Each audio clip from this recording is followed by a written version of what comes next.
a quorum, so I'm really excited to see that in December.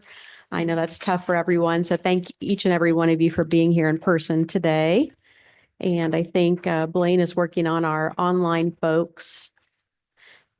I don't see anyone yet. Do we have anyone with us online? All right, then we'll go ahead and get started here. There we go. Magistrate Foley is with us online. Welcome. We'll go ahead and get started. And you know how I like my holidays. So today is Walt Disney Day. And I would very much love to know which Disney character you all relate to. And if that's too hard, maybe just your favorite Disney thing. So let's start. Let's flip the script and go backward today. Nancy, do you want to go first?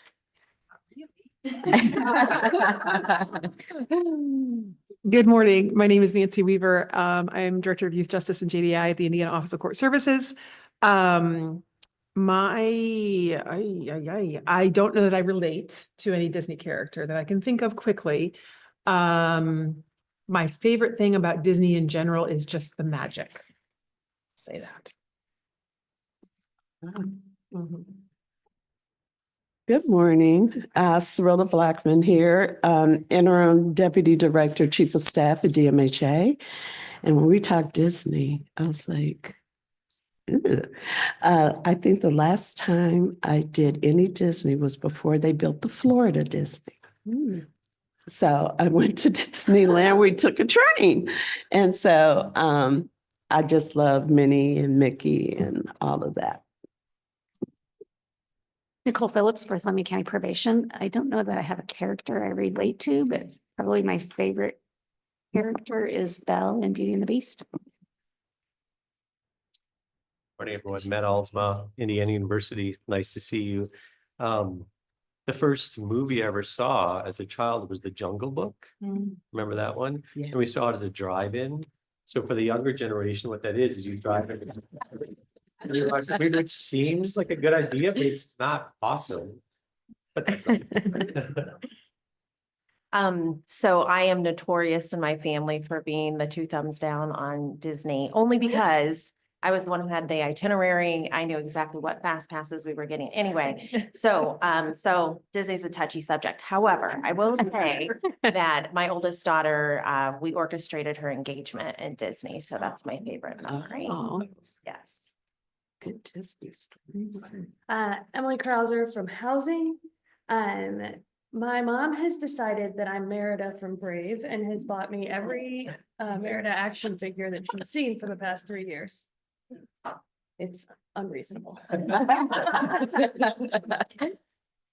Shannon Chambers from Johnson County. I would say all things Disney for me. I love Disney. Stephen Belka, Department of Education. I don't know that I have a lot of connections to Disney. I think this week and the last couple of weeks, I probably relate to Sleepy the Dwarf, probably the most. Right, Tracy Fitz, good morning. Just for fun, I think I probably a lot of times in the state meetings I'm in relate the most to Maleficent. Because I'm always the one who's saying, yeah, but we still need to prosecute people. We still need to. But you find out I do have a deep down love for children. So I do what I do. I just have to come at things from a different perspective than a lot of you. But on top of that, what else about Disney? I'm a little bit like Judge Richardson. I don't love Disney so much as an adult, but I do love all the movies, and probably my favorite character, Stitch, because he's the king of chaos. It's great. Hi, I'm Catherine Pulley with the Indiana Office of Court Services. And the first one that popped in my head was Ariel. I love the songs from The Little Mermaid. So I don't know that I necessarily want to swim that much, but. Ryan King, Ripley Circuit Court. We went on a Disney cruise one time. It wasn't what I liked, but my daughter really enjoyed all the princesses and stuff on the cruise. I highly recommend that. Although it is very affordable, I could have gone on a 3-year-old earlier. So that's my business.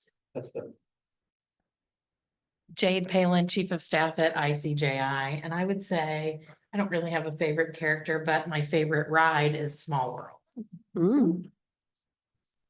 Good morning, Sarah Sailors, Department of Child Services. My favorite character is Ariel. I had a bedroom. I remember in late high school, early college, Ariel was huge for me. And I had, my bedroom was all Ariel, even though I was 17 years old. Probably Mulan because she's a warrior and to do this work, you have to be a warrior. Yes. I don't know if I have a favorite one, but I am in fact in my household a Disney princess. I got that role early on when I met my now bonus children the first time and tackled past all of them to grab the Disney Princess Cup out of the cabinet and declare myself princess. Great icebreaker, but now every holiday I get presents that are princess themed and I have part of them. Good to know me. Magistrate Foley.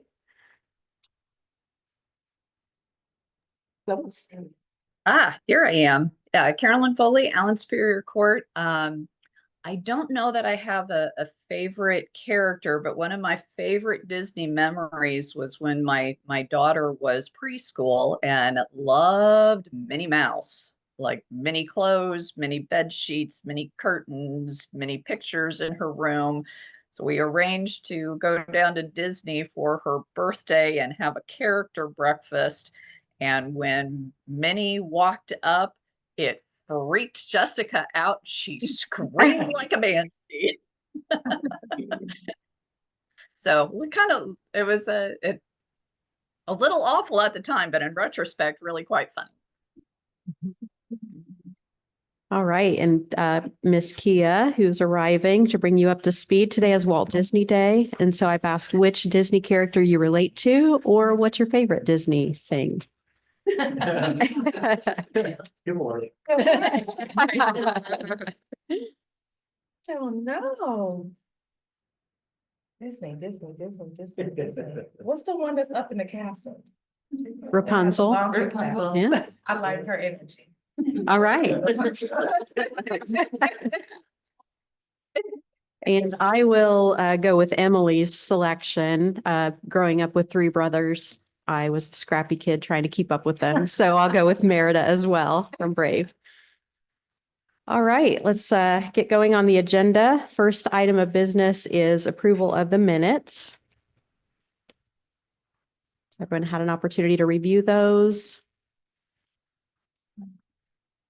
I'll move to approve. Thank you, Magistrate Richardson. Do we have a second? Second. Thank you, Tracy. Any discussion? And because we have someone online today, we take votes by roll call. So I'm going to call everyone's name. And I've just sort of jotted them down around the table here. Ms. Cirilla. Here. Kia, aye or nay? Aye. Okay. Nicole? Aye. Dr. Alsma? Aye. Aye. Aye. Aye. Aye. Aye. Aye. Aye. Aye. Aye. All right. So everyone in the room and Magistrate Foley? Aye. Do we have anyone else online at the moment? I think Judge Dolahanty was going to try to join. He's on. Okay. Judge Shonda's also going to try to join. Okay. No, she's live streaming. Oh, thank you. Live stream. Okay. All right. Judge Dolahanty, do you want to unmute and weigh in? Yeah, if you can hear me, I'd say yes. All right. Thank you. All right. And our first item of business is a presentation regarding the Children with High Acuity Needs project. So I'm going to call our presenters to the podium and we've got the PowerPoint ready to go. Are they here yet? Yeah, counterparts aren't here yet. Okay, then let's just come back to it. Yeah, I can text them. And Sarah, if you'll let me know when they arrive, Yeah. we'll come back to Okay. it then. Okay. Thank you. Then Mark, that would mean you're up. Mark Fairchild, official time filler. It's not the first time I've been asked to do that. So I was once at a conference where the keynote didn't show up and they saw me in the hallway and said, Mark, can you just talk for a while? They didn't even care what the topic was. It was great. They should not have given me that permission. All right, so I have a few things going on today. Of course, looking at the Children's Commission and YGLC, our biggest items that I've been working on are some legislative language pieces that we've talked about in here for a while. So I can run through some of those a little bit. We're really just looking at making sure we have the language we want that does the things that we need without putting handcuffs on things inadvertently and all of that good stuff. So I went through both of the sections of code related to our grant funds. So looking at the diversion alternatives and then the behavioral health, as well as the section of code that talks about what our duties are as the YJOC. So we can start, and I will go through what I have. I think you've gotten electronically as well, the items, but I'll go through and talk about what we have. You'll have one that is titled for revised language for the YGOC and the CISC. That is because they're in the exact same area of code. It's actually going to be split into two pieces of legislation, but you have contextual reading cues. I packed those together for you. So I won't go through the Children's Commission part of it, other than to note that it adds a new section on family, youth, and caregiver engagement and the work that we're going to be doing in that space. That ties in with YGOC because we get into YGOC definition, part of that is partnering with the Children's Commission to make sure we're integrating those voices into what we're doing in the YGOC. So that I've kept that in there so you have a little bit of reading together. But our big item for today is looking at what the ongoing role of YGOC is going to be. This was as I was actually going through the Children's Commission portion of code where YGOC lives and saying every single reference in there is something that we've already done, like a year and a half ago. We don't want lawmakers understanding that as the YGOC's kind of just done its job and we're done now, because last time I checked, we're all still doing a lot of work in this space. So most of what I did was add some new language on how we're implementing what we've already created. So in really words that following the submission of the plans that were described earlier on, which were the plans on juvenile detention alternatives, looking at the diversion parts, looking at the grant funds, everything that we've already done that we submitted in that initial reporting. Our next step is going to be implementation of those plans. So items that I've put down that will include researching, identifying, and making recommendations regarding barriers to implementation, including systemic, legislative, and data collection related barriers. 2, researching, identifying, and making recommendations regarding effective and ineffective interventions. So looking at what we've identified that's how that's working and what's not working. 3, researching, identifying, and making recommendations regarding the needs of rural communities with limited service capacity. That was an item, of course, that was throughout our legislation, founding what we're doing. So we're just making sure that we still keep that front and center. 4, support for the juvenile diversion and community alternative grant programs and the behavioral health competitive grant program as described in code. 5, support education and outreach of the statewide procedures and policies identified in our plan. Again, the report that we submitted with the plans that were attached to that we're just going to support the implementation of those items.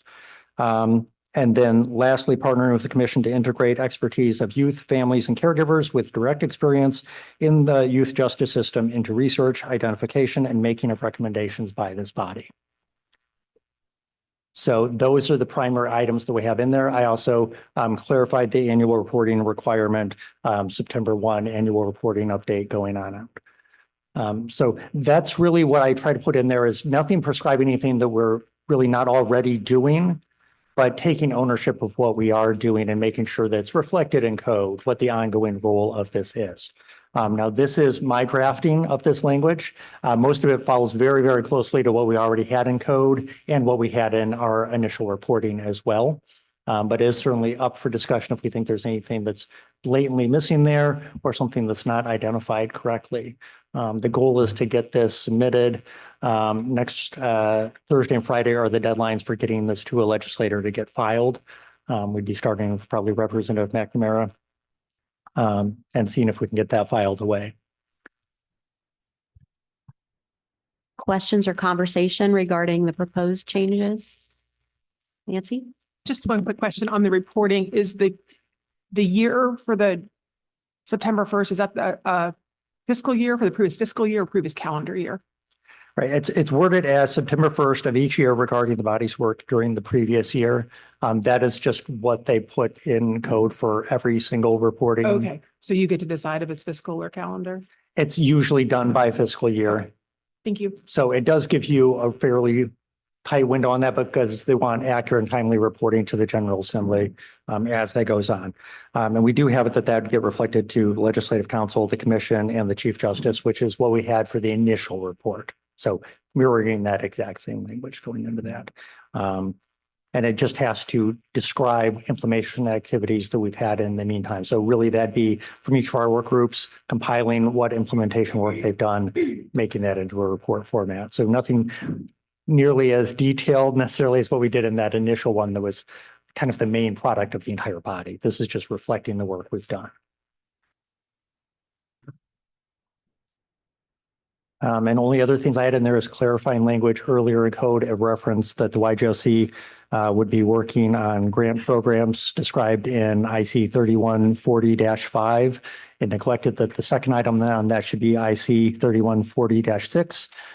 It had down just one of the grant pools and not both. So it didn't have the behavioral grant pool in there. So we're pretty sure we've been working on that one. So that's just clarifying language, but if you see that in there, that's all that's adding is, again, what we're already doing.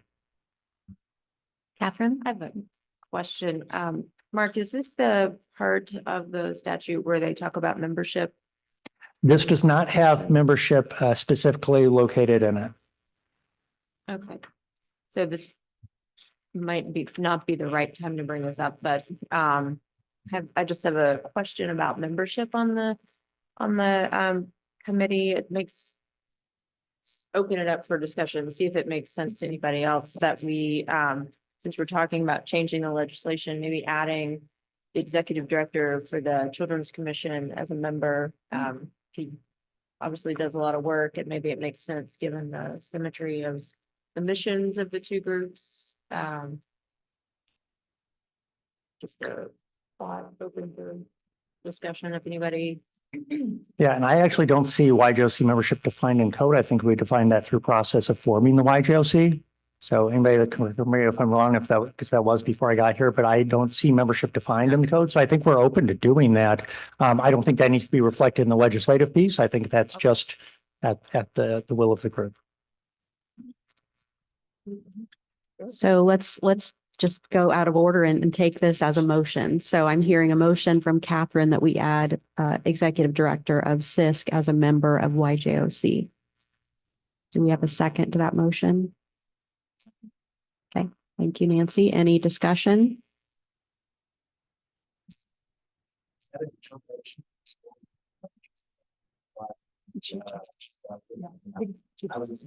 So we'll make that recommendation to her. Mhm. So you, all right. So how about I treat this as a friendly amendment from Judge King that we make this recommendation to the Chief Justice that we add Mark Fairchild, well, the CISC executive director, not naming him specifically. Does that work? That's much better. Still okay with a second over here? All right. Any further discussion? All right, we'll again go around the table for vote. I'll start over here. Aye.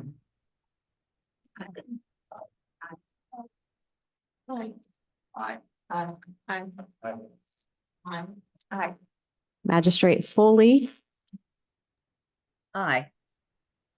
and Judge Dolahanty, Yes. and I vote aye as well. So welcome, Mark, to something you've already been a part of. I just get to counter Cyrilla's votes if she goes So- rogue before retirement. So we will present that to the Chief Justice for final approval. Getting back to the CISC and YJOC revised legislative language, is there further discussion on that particular proposal? And would you like to take these for vote separately, or would you like to talk about the grant language? I can, yeah, I can do the grant language separately if they'll probably be separate pieces of legislation. All right. So is there further discussion on the duties of the commission, that handout that starts duties of commission that Mark has just presented? If not, do we have a motion to proceed forth with this legislative proposal? Thank you, Dr. Alsma. Do we have a second? Second. Jay, do you want discussion? No? Okay. Any further discussion? All right, we will take a vote again. Miss Nancy? Aye. Aye. Aye.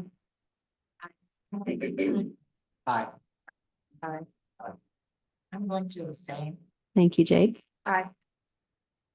Magistrate Foley Aye. and Judge Dolahanty, Yes. and I vote aye as well. All right, Mark. All right. So we'll work on getting that submitted. Again, the deadlines are coming up, but I believe McNamara has been told to hold a spot for some YGOC language. So we have two other items coming in. These we've talked through, I think, pretty well already. So this is the cleanup language for the two grant programs. So the juvenile diversion and community alternatives and the behavioral health competitive grant pilot program. I do have it as two documents just because we were working to align the language in both of them. So for those that like to lay things out side by side as they're going through, not all of it can align directly, but a majority of it really could. They were really drafted, you can tell, by two people that had similar direction, but weren't the same person doing it. So there's just a few things we wanted to pull into line there as we go through of that. But really the main new language will be on the juvenile diversion and community alternatives grants program one. So if you want to look through that, when we get onto, for me, the third page under IC 3145-3, and going down to C here's where we did one of those simple one-word changes that the Criminal Justice Institute may adopt a funding formula based on county population. This was so we can open that up a little bit so we're not tied specifically to that in cases where we've got regional level work going on or where there's funding that's not being utilized in other areas that maybe could be better utilized in a place that has active solicitation going on and proposals coming in. So it just takes away from being a dictated process to being a process that when there needs to be guardrails, there's guardrails. When there's something that's inhibiting a grantee in an application, that we can look at those things going into that. So nothing too dramatic there. Going down that one into the next session, use of available funds in the annual report. A couple of minor changes where it talks about counties. We struck that through and changed it to grantees, simply because counties are not specifically really an entity when it comes to grant making. That is a little bit vague language. And it also, we could see that being where perhaps an organization or a specific entity that was applying being like, well, I don't represent a county, I can't apply for this. So we saw some potential barrier there. Just again, loosening up the language. No harm was meant in the original, but I think that clarifies that a little bit going on. Now in the next section, where it's local advisory council, collaborative service planning, application process, et cetera. We made a few changes in there. For one thing, we didn't feel like there was a great definition of collaborative service planning there. So we were saying it needed to happen, but we didn't know if we really had that properly defined. So I went through some of our partners. They're a lot better at defining collaborative service planning and got some language in there that we bounced around. And here's where we came in on that. So the first part of that was really that it was prescribed pretty much directly that the local JRACs were the entities for collaborative service planning. And it was quickly found that that's not necessarily the form and function of the local JRACs in every community. So how can we open that up so we're getting the concept of collaborative service planning without being prescriptive that it has to be through this one entity? So we added a little bit of language in there so you can see it can be in another local collaborative body. We also removed that it oversees the grant program awarded to each county because collaborative service planning isn't about oversight, it's about partnership. So we altered that language a little bit there. We also said if there's not a structured group already in there, collaborative service planning can mean coordinating with other groups of juvenile justice system entities that are impacted by grant activities. So again, so if there's not an entity there, kind of the ability to form something around your grant application, which we've seen that with a lot of the grant applications where it's more of they got the right people all to the table together. Maybe they weren't already there in a formal way. Maybe they weren't a part of the JRAC. Maybe there wasn't a JRAC that's functioning quite at that level yet, but they're doing collaborative service planning. So again, just taking away what could be perceived as a limiting element on that. And then collaborative service planning, we defined it as informing grant solicitation with support for rural communities as required, as a required funding priority, informing funding and programming, and how it could be used more effectively, consider efficiency that may be achieved by implementing programming on a regional basis. These are actually, most of this language was taken out of the behavioral health one, which had good language on collaborative service planning. But in this case, instead of where we have inform and consider, is much more prescriptive language that they were the ones that had to do the work. The collaborative group's not necessarily the one doing the work, they're the ones partnering on the work. But usually the grantee is going to be the one that's performing oversight duties and implementation duties. So loosened up that language there. So that's most of what was done in that. You'll see matching collaborative service planning language now in the behavioral health one as well. The only additional language other than that in the behavioral health one was mirroring the use of available funds in annual report section, which was not in there initially. And ICJ might have some thoughts on that, or if that was simply an oversight, because I'm pretty sure they're doing annual reporting on all of their grant programs. So I think it may have just been a drafting issue. So we moved that over there just so nobody can look at it and say, wow, this is a big pool of funds that doesn't have to be reported on. Yes, it's reported on. ICGI reports their funds most certainly. So we just ported that language over that was in the other one into the behavioral health pilot. So we have matching language there. So obviously there are slightly different portions throughout both of those still for where it is different of how behavioral health is looked at versus juvenile diversion and community alternatives. But the alignment is much, much tighter now. And we've got a more importantly, I think we have a strong definition of collaborative service planning, who that can involve and what it does without being so prescriptive that it looks very onerous to a potential grantee. So I think I covered all the cleanup parts we had discussed. These two, again, would probably be combined together into a single piece of legislation and be proposed to our legislative sponsor to say, go forth and get this cleaned up in code. Again, pretty much saying, here's the practice that we're trying to do already, but we see some areas where potential grantees could be confused and or see it as so onerous that they might step away from it. And we really want to limit those barriers as much as possible. That was the primary barrier driving these proposed changes, to remove the barriers that we were hearing about in the grant solicitation process. And then also looking at the number of applications coming in or not coming in. We wanted to give flexibility in that funding formula so that we can perhaps open the pot of money that's not being used by the counties who aren't interested in the funding to other counties that have a second program that they may like to add as well. So just giving flexibility to get that money where it needs to be, to get the services to those kids in those gap areas across the state. Jade. I just, this is not very important, so if it doesn't happen, it's okay. But under Indiana Code 31-40-5-4, which is the use of available funds and reporting, it says that ICJI is to complete the report and then provide it to itself. So I'm wondering if maybe that language could be refined. Although you can check that off your list, that's pretty exciting. That's fine. That was me porting over the original language from the juvenile diversion one that has that in there. I don't have an issue with striking that you report to yourself.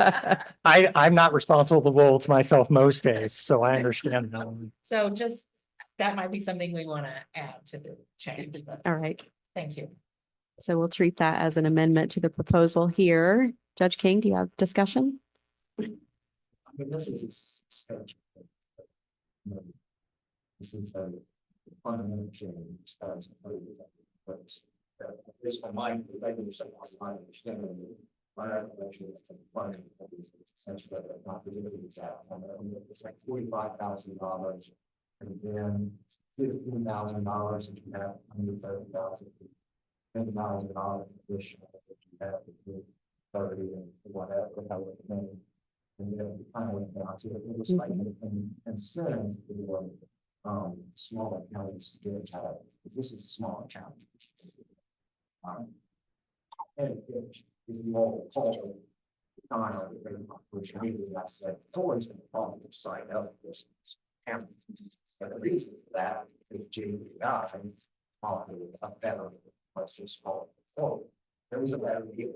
So those, even around me in my neck of the woods, those Jennings County is becoming GDI. Here in Ward County is my understanding likely. Just like Jefferson and that. So that, it's starting to fill in where I'm at, and it's all going JDI, this often was not attractive. And that was my first perspective right out of the gate.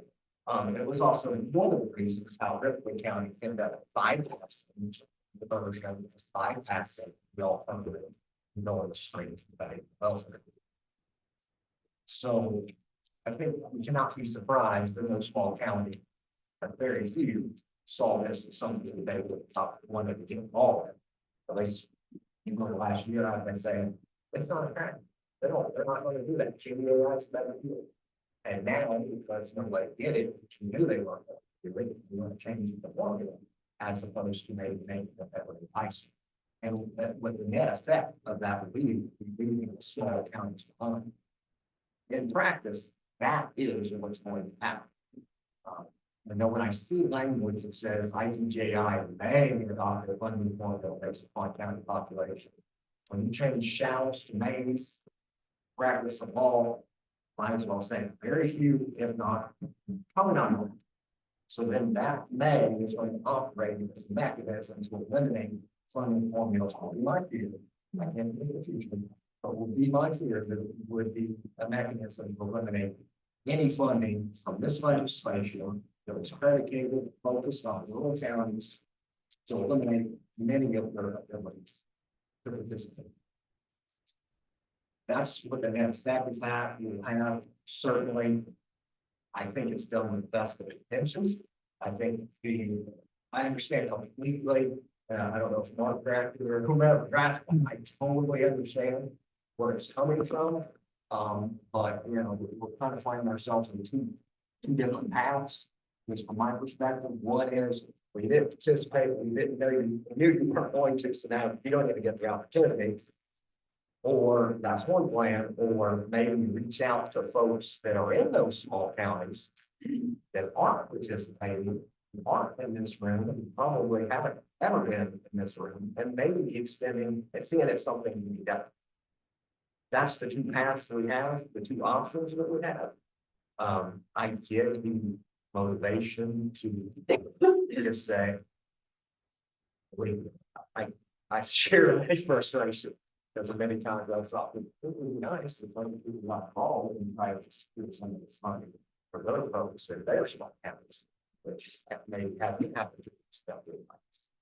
But I think those are the real issues at play here, I believe, unless I'm totally misreading it. But I think I'm right. And I think that analysis is essentially where we're at. And then I can argue the other way as far as GBI goes to say, well, okay, go ahead and pay that.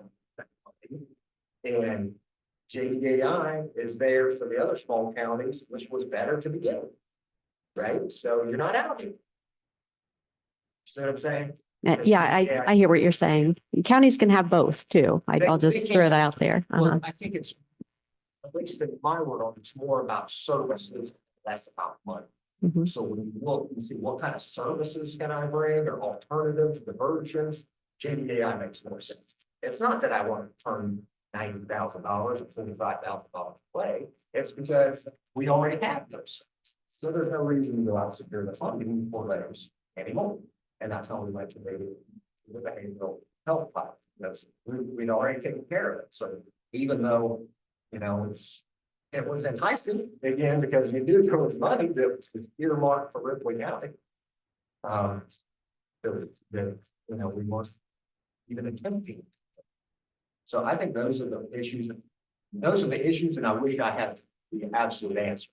But, you know, from a small county and being a small county person and representing this small county, I think it's hard for me to agree with this, to say, okay, well, you're not gonna get any money, period.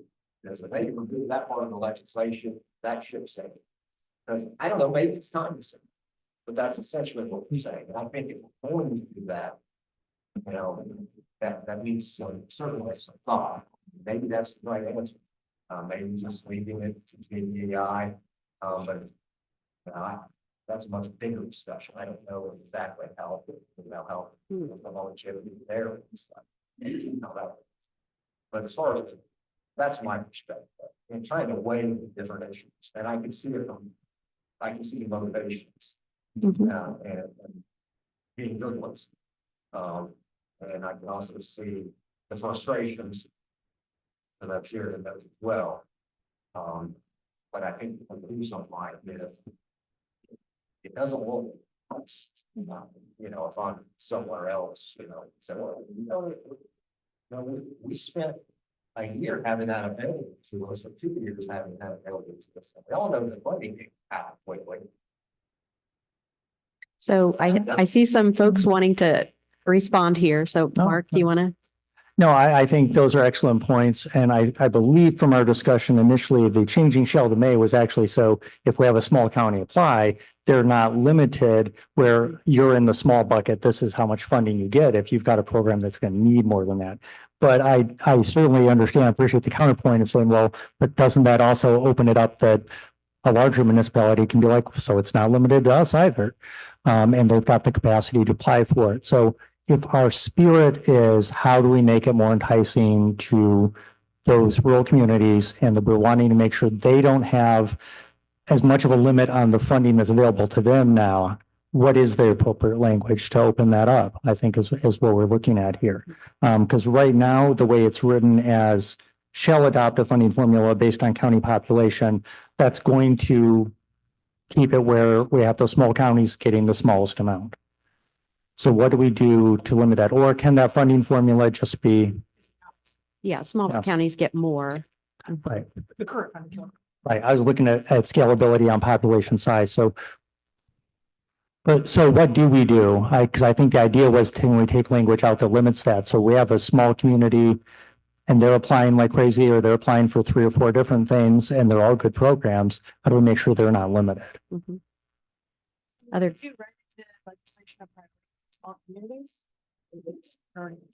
Yeah, that's reflected a few places in there. We could put it, or we could add some of that language to clarify specifically here. So right now it's a funding formula based on county population performance measures. Can we say with a preference, you know, do we work out some language there with a preference for funding priorities to rural communities? Or with a few limiting factors for rural communities. We want to be careful how we're doing it so ICGI can actually implement it because this is their section. But we're keeping with the spirit of, can we make sure that when we have rural communities applying that we're taking away as many barriers as possible? Nancy?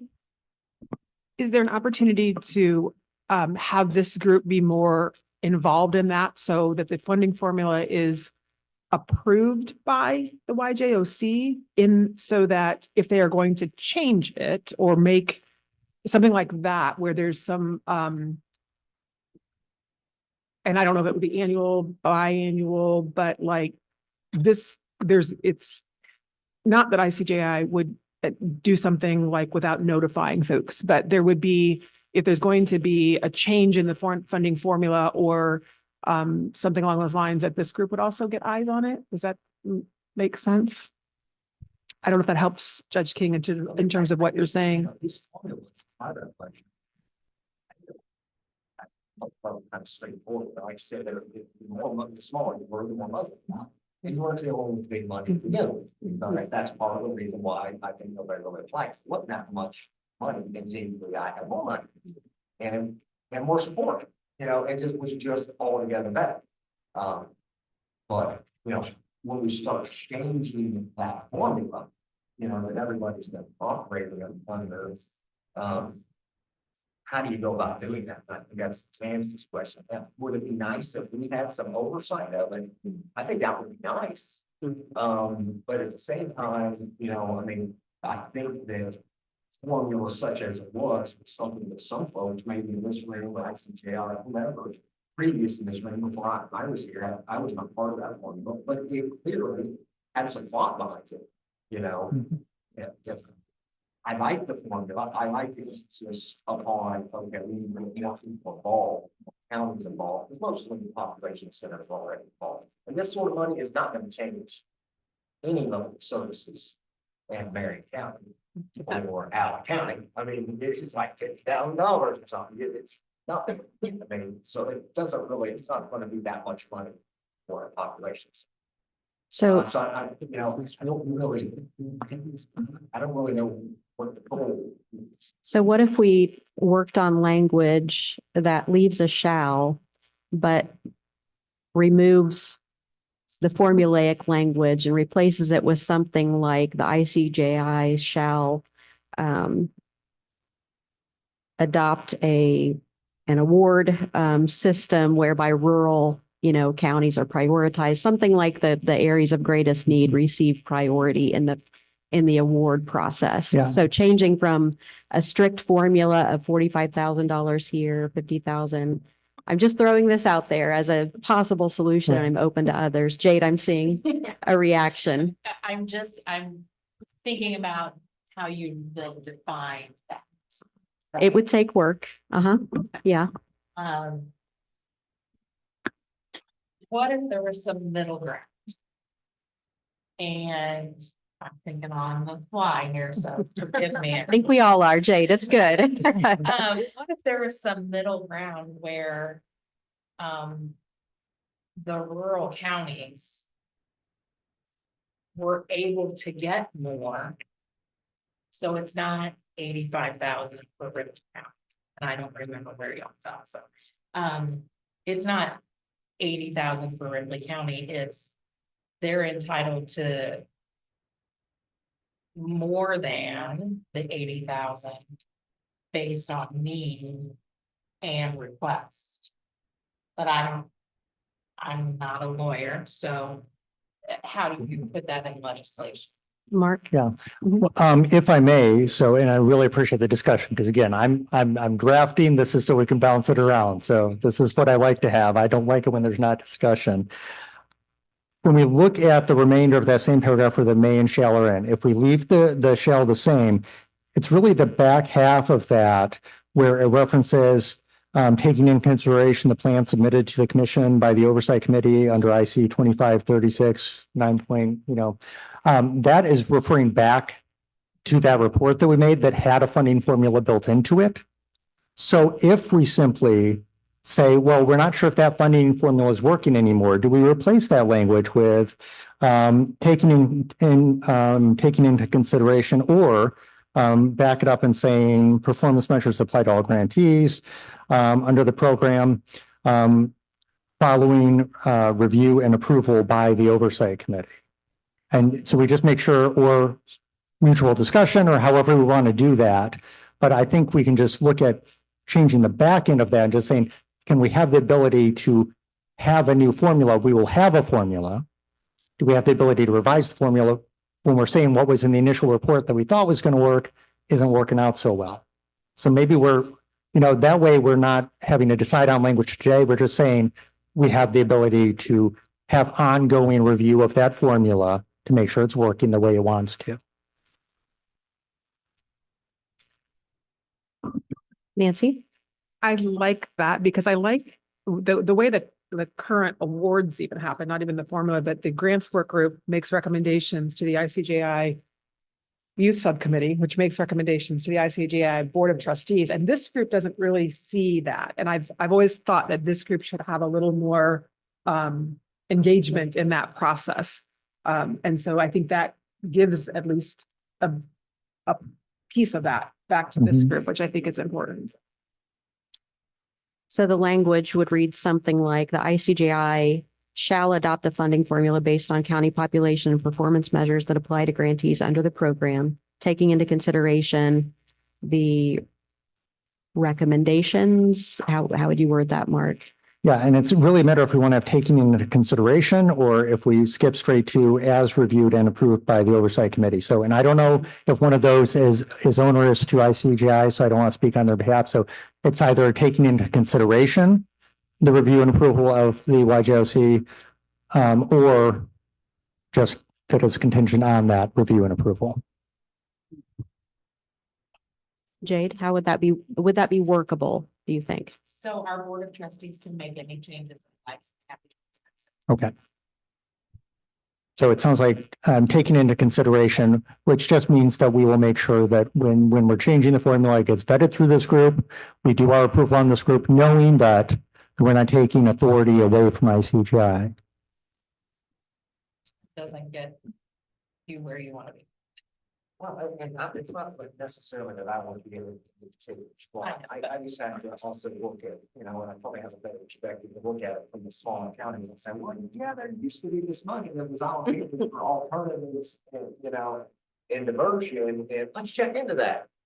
Oh, it said that they changed it to a May, and guess what? That means it may not, and now you got nothing. And that is how things end up, but yeah, unfortunately, and it's just, it's not like somebody's out to do anything. It's just kind of the way things go, you know, but I guess getting back to the point is, I almost wonder if, and reading the subsection C, if we really need to change anything. I mean, it says taking into consideration the plan submitted to the commission by the Oversight Committee, which I guess is us. So we not just say, okay, this plan, this formula. Well, this is the plan that's already completed. It's done. It's been submitted. So we're suggesting to say, replace that language about the plan that's already been submitted with something about an ongoing review and approval by the YGOC, so we can adapt. Yeah. Yeah. Because I think in another year, it's probably going, unfortunately, we have totally different problems. Mhm. And the issue is not that we have, you know, the unavailability of funds because 3 different entities are requesting things in a small county. Mhm. The problem is nobody is, you know, and that's my perspective. I mean, maybe correct me if I'm wrong, Nancy, but I think you probably know, what somebody in here knows for sure, and I'm confident that's the case. They're just not asking, they're not getting involved, you know, and that's the issue. It's not that, you know, it would be nice to give them more if we get a small county that has 4 different entities requesting. That's not happening. Maybe it will happen and it'll be kind of a nice problem to have, but right now the problem to have is they're not getting involved because it's not really that attractive, because they weren't involved in JBAI, and JBAI is more attractive than this legislation. So we kind of knew we were resetting this, but that's sort of. So can we change that, or how do we go about changing that? So I think it probably does change. Yeah. So So I if think we we've leave got it a as is proposal and to change just that end, last. yeah, if we keep it as is, except changing at the end, taking into consideration the recommendations of the Oversight Committee. How does that work? I just have a quick, because I'm one of the people who helps for the grants and kind of know the process. So are we saying that once it goes through the process we've been doing, then they all come here and get voted on? Or are we just saying No, that? this is in regard to the oversight body will formula. Look at the formula every once in a while and change it. This language is in regard to the formula used by CJI. So it would not be this group looking at every application. And I'm not sure we want to do that, frankly.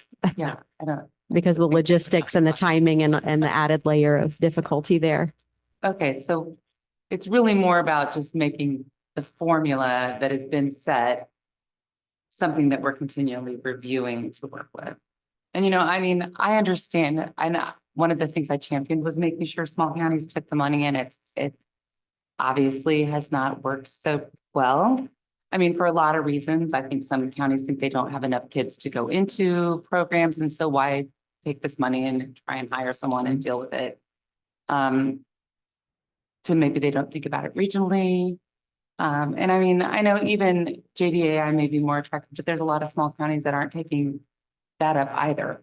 So, I mean, obviously there's some outreach that needs to happen to get to every county so that they can see this as something that they want to participate in. And that's maybe our bigger issue overall. I don't know how we do that either, but I think that's the biggest issue, whatever formula we have. Further discussion on the proposal, the red line with the amendment that's been suggested here today? I think I still have a question on, I'm not seeing how anything that is in the proposal would say stop in the future, even with a funding formula that incentivizes some of those small counties. That would stop the big counties from eating up all the funds. So they can only give so much. Right now, they only get a limited X number of dollars and a small county gets X. Yeah. Don't have the ability to change that formula so that it doesn't necessarily set aside, right? So we do another big funding round. We have a lot of large counties apply, small counties remain not applying. We want to spend all the money. And we do so with those who apply. There still is no I guess as long as there's still a cap on the total dollar of the large county. There would still be some in reserve, but. So what if we did this? The plan that was submitted prioritizes rural counties. So it's looking at service gaps. So what if we just add to the language, leave it as is and say, and recommendations from the YJOC? Yeah, I think so. So And the plan is the backstop, if you and will. elsewhere in the language, there's more than enough places where we emphasize rural communities. I mean, really, we'd get our hands slapped pretty hard by the General Assembly if they're like, so you gave all of the money to Marion County. That's not, yeah, that's not happening. So yeah, I think we're pretty safe doing that. Further discussion? So it would remain as is under C and just add and recommendations from the YJOC or the Oversight Committee to be consistent with the language that's there.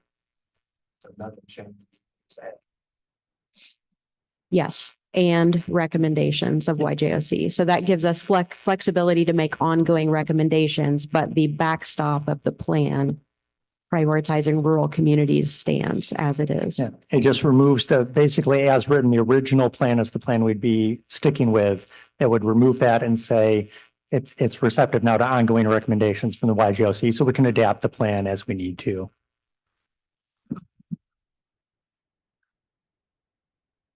As far, then I would look at 3145 as far as strengthening the counties. I think that could be problematic. It's funny, all the lines relative to counties, if we're bring that in there, actually, I would think. And if we wanted to add flexibility, I guess we would say, or guarantees for someone, because I think there's also probably situations where maybe we're. I don't know if under these two grants, but certainly there's some regional language. Well, these could be regional, and that's why we changed it to grantee, because we didn't want to say, county or counties. It's to make everything consistently across the board, across all three streams, grantee, which includes county. It doesn't eliminate county. Yeah, and the funding formulas would still be based on county population as defined above there. So I think we're still safe on that end. Mm-hmm.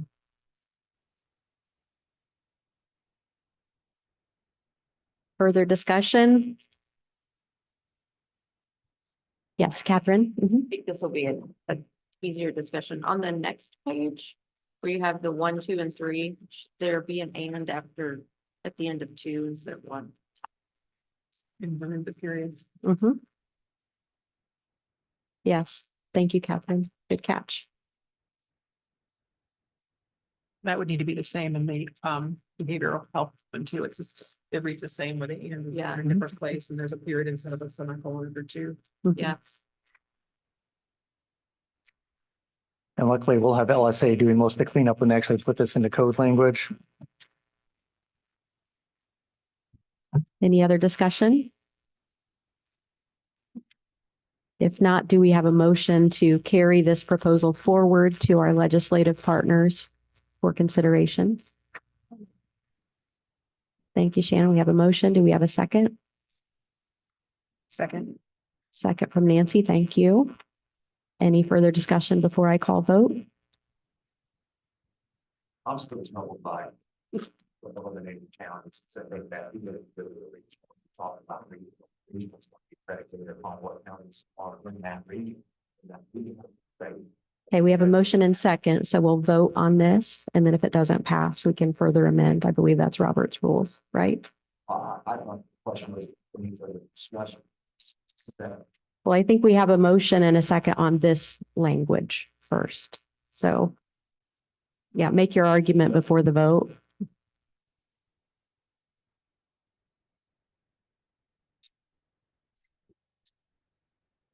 Go ahead, Judge King. Go ahead. I was just gonna say, I still stick by, and I think it's hard to understand and confusing for folks. I understand that if you have a wonderful knowledge of statute, you might understand that.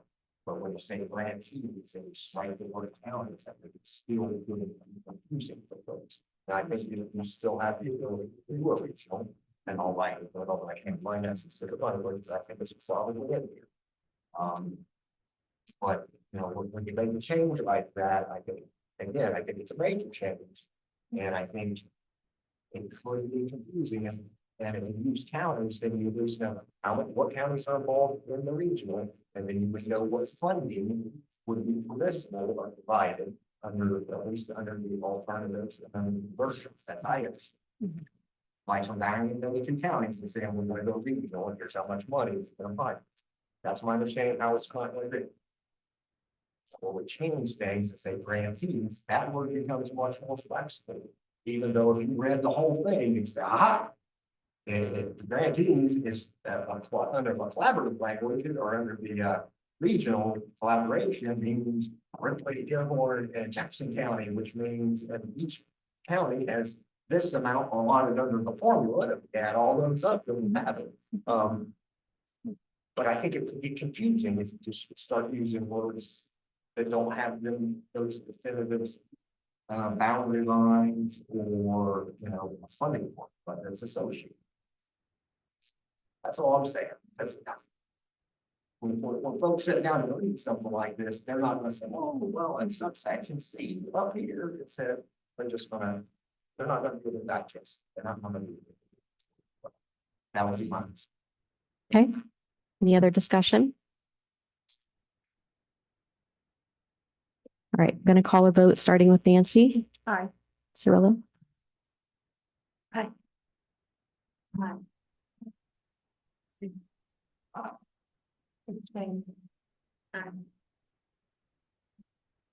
This is something with. As proposed, yeah. Mhm.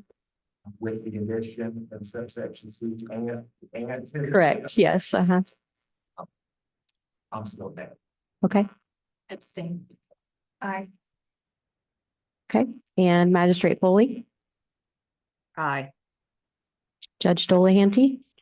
Judge, I'm going to ask to abstain on that vote. Thank you. All right, thank you. All right, that motion carries. So we will take the proposed legislation forward and see what our legislative partners do with it from here. And with that, we're going to take a back step on our agenda, and I'm going to call up our high acuity needs team to present on the PowerPoint that's already up on the screen.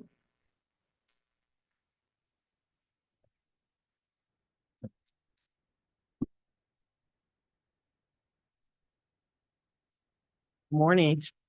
Can you hear me? Thank you very much. Can I do this? No. Oh. Perfect.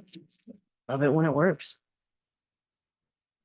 Awesome. Well, good morning again. My name is Catherine Box. I am currently the Medicaid Director of Policy and Strategic Initiatives, but I really got involved with this work through my previous role, which was as the Senior Health Policy Advisor in the Office of Governor Holcomb. So I just recently moved into my role with FSSA. And thank you very much for inviting us here this morning to be able to present on our Children with High Acuity Needs project.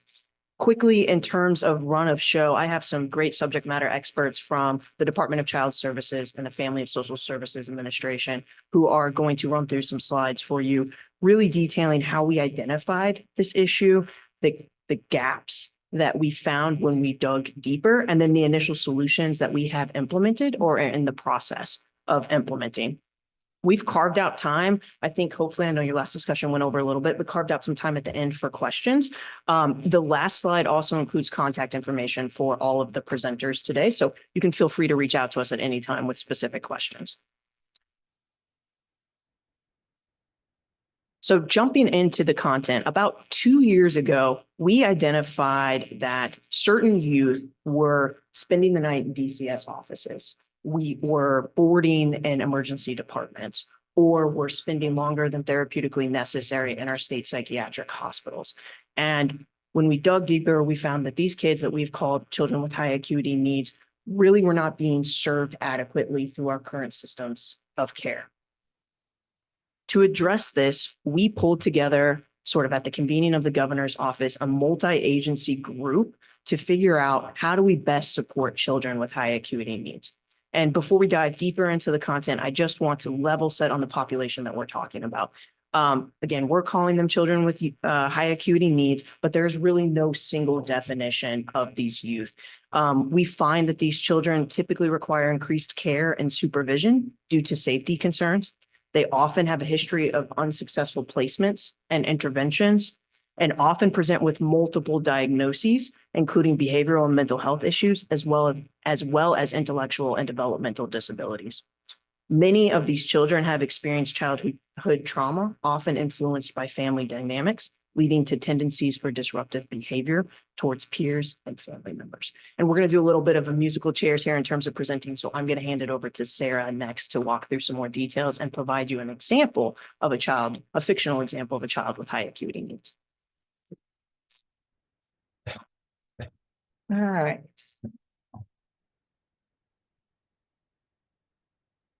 As Catherine said, we decided that we wanted to really bring one of our children to life for you guys. So we created Jack, who is a fictitious 14-year-old who is engaged in our system of care here in Indiana. Jack has specialized care to support his individual needs. He is diagnosed with oppositional defiant disorder and severe depression with suicidal ideation. He lives currently with his biological family. His parents are under a lot of stress, and he's witnessed mental and physical abuse between them. As Jack enters high school, he has been his behaviors have begun to escalate, including recent physical abuse against one of his younger siblings. His parents are really struggling to provide the care that ensures his safety. And I think Jack is a good representation of kids that we've all know and understand in all of our systems. Prior to our improvement opportunities, Jack's journey includes various points at which our current system is not maybe meeting his needs. You'll see that Jack has an individual education plan and a history of multiple suspensions, including a recent change in the fact that he's going to have homebound instruction. So as you can imagine, in a household with two working parents, homebound instruction can provide a lot of stress on his parents, and then they have to figure out how to balance those needs with their work schedule. Jack, unfortunately, continues to escalate. Parents aren't able to manage that, so he is placed into kinship care with his grandmother. But again, had to quickly move due to her inability to meet his high needs. So then Jack is moved into another level of care, and he has gone to residential treatment, where he again starts experiencing suicidal ideation and has had a couple of suicide attempts. So he then moves into an emergency room, where he eventually is admitted into our state hospital.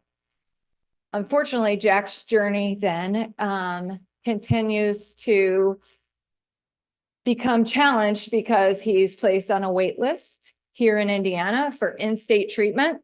And then we place him on a wait list in out-of-state treatment, and he remains in care at our state hospital over medical necessity. So at this point, I'm going to pass it over to Dr. Fennell, who's going to talk to you a little bit about our initial project structure and how we wanted to tackle this plan to help Jack through our system.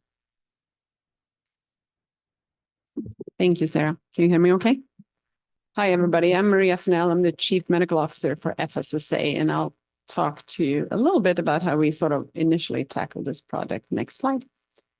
So we did two things in the beginning. We quickly recognized that we needed to talk across agencies, make sure we pull the different agencies together for these children that sort of escalate and come to this highest of attention.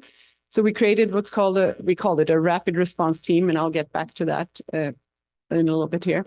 And then in addition to that, we also realized we need to tap into all the expertise and experience that exist across the agencies.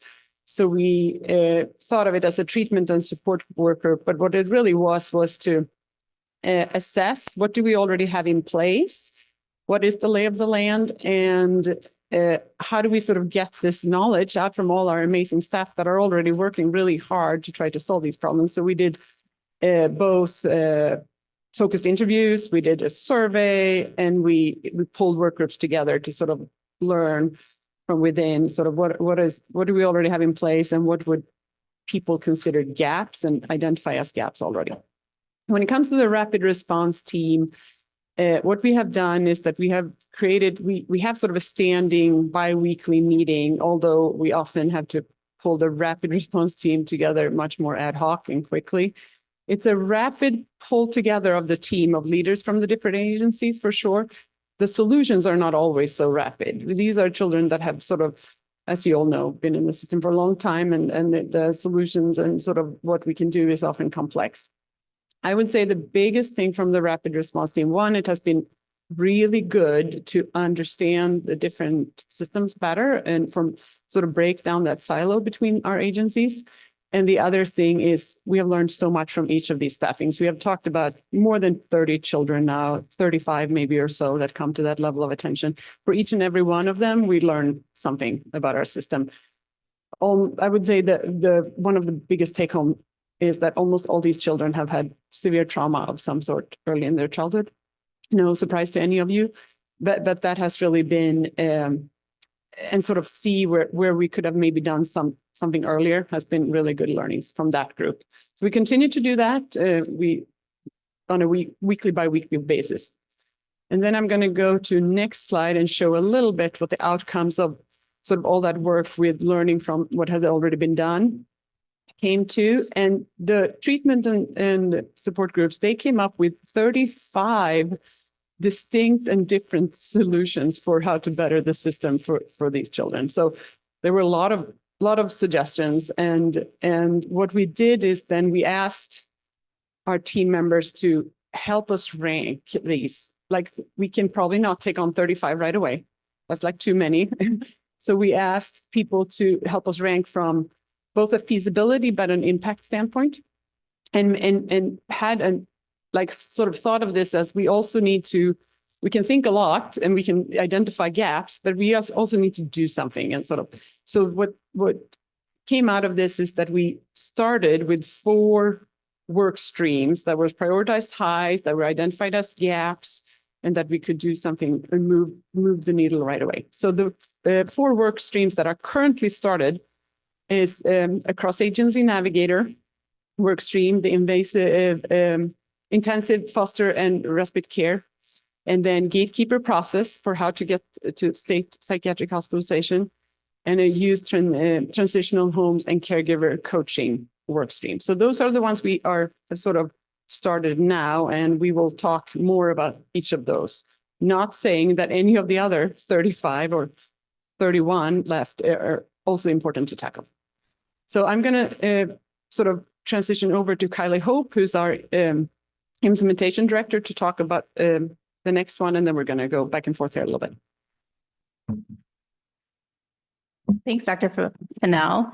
Good morning. Thank you guys for having us today. I'm excited to talk about this project. As Dr. Fennell said, my name is Kylie Hope, and I'm going to walk you guys through the Cross-Agency Navigator work stream. So starting with the Navigator work stream, we found that during our analysis that high acuity youth and their families often interact with several state agencies that serve children in a variety of capacities, right? We also know that there were services and options that were limited and disjointed, and these children often fell through the cracks. And I think as you saw with the Jack example that we try to highlight. So also high acuity youth, for example, they often receive services from the divisions of mental health, the Division of Disability and Rehabilitative Services, often receive services through child welfare, and special education services through the school, as well as they may even be connected with juvenile services due to some incidents that have occurred. And while each program focuses on completing its own service plan, right? There is a significant lack of alignment that hinders the coordination and planning, prioritization of the needs, as well as ensuring quality outcomes for these specific kids. The pilot of the Cross-Agency Navigator is an opportunity to provide enhanced coordination for these youth with a goal to be more effective and streamline supports to youth and family and reduce that disjointedness and the duplication of service delivery in multiple programs for these children. The Navigator will be the thread that is intended to tie all these systems together. They will be responsible for reviewing the case from a holistic perspective and understanding the actual unique needs of these students or these children as well as their families. They will also navigate and will bring the appropriate programs together using a treatment team model to identify the gaps and opportunities to improve care. None of that sounds easy, right? But much more difficult to implement. And I think we recognize that from a lot of the work we've done. Representatives from the appropriate state and local programs will continue doing the work that they are directly connected to do and responsible for that youth and family, but they will have the added assistance of the Navigator, which is intended to supplement, not supplant existing services. And I think that is key here. The intent is kind of a turbocharge for these high acuity youth that we know fall through the cracks and everyone is, we don't know what to do, right? And so it's an added entity with expertise that has the ability to have the understanding of all agency programs and supports. So we have designed a pilot that we have two separate prongs. One is an upstream or pre-crisis track where we will be testing how a Navigator can support youth in a school setting who are at risk for expulsion or being placed on a reduced day or homebound. So as you saw with Jack, when he was put on homebound after numerous expulsion and disciplinary removals from school, crisis occurred, right? Because then the breakdown of the family unit impacting mom and dad's work, and then inability to get him some services as needed throughout the day. Simultaneously, the other track will focus on the downstream or post-crisis environment and test how a Navigator can support youth discharging from state psychiatric hospitals. This work will begin as a pilot with the goal of launching in early 2025. We envision that the Navigators will be someone with a master's level degree in social work or related field and really hone in on having that cross-agency experience from a social service standpoint or even from the provider side that have multiple career in that entity. And I will turn it over to David to talk about intensive foster care. Thank you, Kylie, and good morning, everyone. I'm David Reed. I'm the Deputy Director over Services for the Department of Child Services, here to talk about one of those improvement opportunities known as intensive foster care and respite services. We know in our research and we see daily that many of these higher acuity kids are just hard to parent, and the folks taking care of them require more supports. Oh, thank you for that. Appreciate that. That's helpful. So this program will prioritize providing those additional supports and services to these caregivers, as well as additional financial resources as well, that we know many of these caregivers need to be able to manage these youth in their homes. Importantly, the caregivers don't have to be licensed foster parents. We didn't want to create a program of just specially trained foster parents for kids to move into and then move out of, because that's not based in research. We know kids do best when they have placement stability, one consistent place to live and grow up in. And ideally, that's with a family and not in an institution. So our goal in this program is to support these family-based placements so kids can, again, grow up in families rather than in congregate care settings or in hospitals or institutions that we know too many of our kids are in currently today. This work stream began with a request for proposals that launched way back December 2023. So a year ago now. It's been a lot of work putting this together. The RFP closed in April. We had a robust response, which took a while to score all the proposals, but where we landed was 13 providers across the state earning contracts. You can see on the map there that we have at least 2 providers in every region of the state, which is really exciting. We have a variety of expertise with the providers that earn these contracts, and we were able to launch the service again statewide November 1st. So we've been at this now for just over a month. We have 7 kids that are currently in the program or in the pre-placement part of the program. And I can talk more about that as well, but that's trying to identify a caregiver for the youth to discharge to before they're ready for discharge, rather than waiting until they are to try and find a foster home for them. We'll talk more about that as well. I will now pass it back to Dr. Fidel to talk more about the gatekeeper process. Great. Thank you, David. So in Indiana, we do have state psychiatric hospital beds for children. Still, we have the NDI, Neurodiagnostic Institute, mostly teen youth, and then we have the center down in Evansville for younger children. Not all states have those beds, but we do.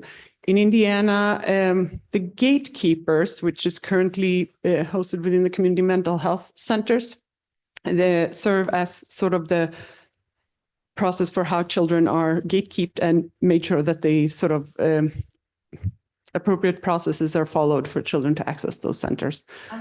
Did you say how many beds? Sorry to interrupt. I did not say how many beds. I would have to get back with that.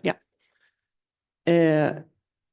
So at any point, what we learned from, again, when we sort of started to ask and learn about this process is that access to these beds, it varies depending where you are in Indiana, mainly because of the process that the gatekeepers are carrying out. There's variation there. So we wanted to look at this process and what can we do to sort of better that. I think it's important to point out that state psychiatric hospital beds for children is the most restrictive environment we do have. There are very few children who needs to be there, but sometimes maybe they do need to be there. And if they do, we need to have an effective process to get people admitted so that they're not waiting and are in limbo. And we need to have an effective and good discharge process. So this work stream is really to try to sort of enhance what is currently done, decrease that variation across Indiana, and sort of better that process. So the things that this work stream is focused on is to make sure that there is a gatekeeper check-in frequency is enhanced, and currently will require that gatekeepers meet with the patient and communicate within the 7 days of the admission and every 30 days. That's currently in statute 90 days. So that's a change. Discharge planning from admission needs to start right away. Children are not coming into state psychiatric hospitals to stay there for a long time. They're supposed to be get treatment and then discharge. So the discharge planning needs to start right away at admission and sort of set up those community resources for somebody to discharge successfully. And then we are going to combine this with performance tracking and measures of how the gatekeeper process is done and how it's going, and follow those metrics. And we'll also have an opportunity to sort of enhance the contract and incentivize this work. The way this is going to be rolled out is that we're going to tie this to the transition to the community clinic behavioral health clinics transitions, the CCBHC rollout. So we will do this as for 8 of the current 24 CMHCs to start with, and then we'll grow from there. So, but that's the gatekeeper process review. Next work stream. So the last work stream is youth transitional homes and caregiver coaching. So this program will offer a new option in a step-down continuum designed to support youth transitioning from residential treatment back into their community. This program offers a new option for those ready to discharge from residential care, but actually require a more intermediate level of support before returning home. These homes are designed as an intermediate residential option, providing a structured supportive environment that bridges the gap between residential and the home setting. These homes prioritize community integrated services for the youth and prioritize increasing visits and engagement with their home and community. This gradual transition is guided by the youth's level of need. As you guys know, a successful transition back home also requires more than just the youth's progress. It requires a well-prepared family.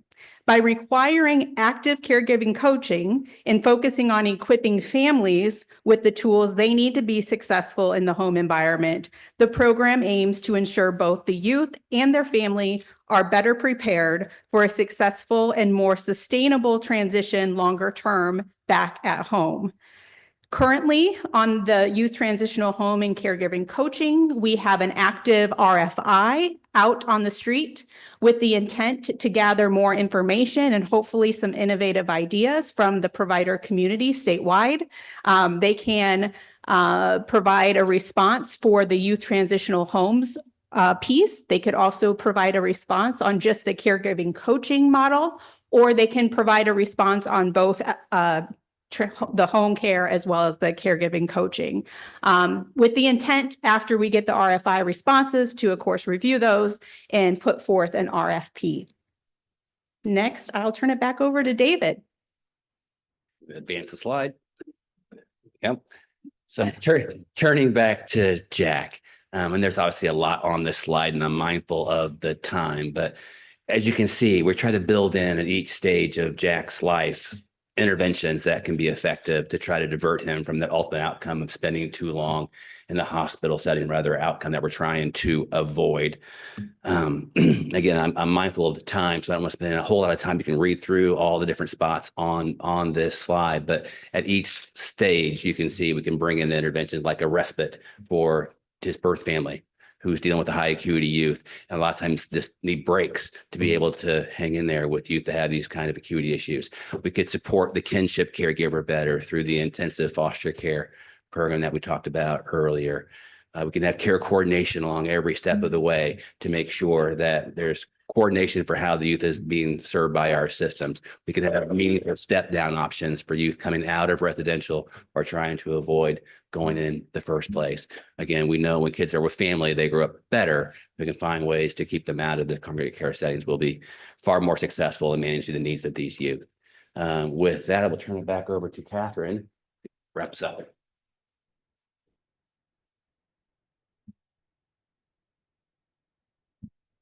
Thanks, David. So to summarize, we began this project by identifying a problem. We convened the appropriate state agencies and subject matter experts. We identified gaps, and now we're at the really exciting phase where we get to implement some of the solutions that we've identified. As we're just getting started with this implementation phase, we also know how important it is going to be to identify and track success. We want to be able to tell the story, scale up what is working, and pivot what isn't working. So in parallel to our implementation of these 4 work streams, we're also sort of taking a little bit of a step back to develop performance metrics for each work stream and for the project as a whole. All of these performance metrics will tie into our North Star, which you can see on the slide, which is really to provide services to children with high acuity needs and their caregivers so that they can live their best lives in the community. As our work continues, we are going to continue to look for every opportunity, such as today, to engage with our stakeholders, the folks that are working directly with families in this space that are maybe outside of state agencies, to get feedback. And to figure out, again, what is working and what isn't working. So thank you again for this opportunity to present. As you can tell, all of us here are really passionate about this work. It's been a long journey. We're excited where we're at, but we know we got a lot more to go. And members within this committee, this group, are going to be very instrumental to where we go next. So with that, Judge Kenworthy, with your permission, I'm happy to take any questions. More likely, I'll use my phone a friend function, bring one of these great folks back up to help address those questions. If that's okay with you, Judge Kenworthy. Absolutely. Thank you. And I did want to circle back to a question that we had earlier about youth beds. Between NDI and our Evansville location, we have 71 youth beds total in the state. And are those full? I assume? What, sorry? Are those full? I would, NDI certainly is. I am sure we have wait lists for them. And the vast majority, Sorry. what do you say? Sorry.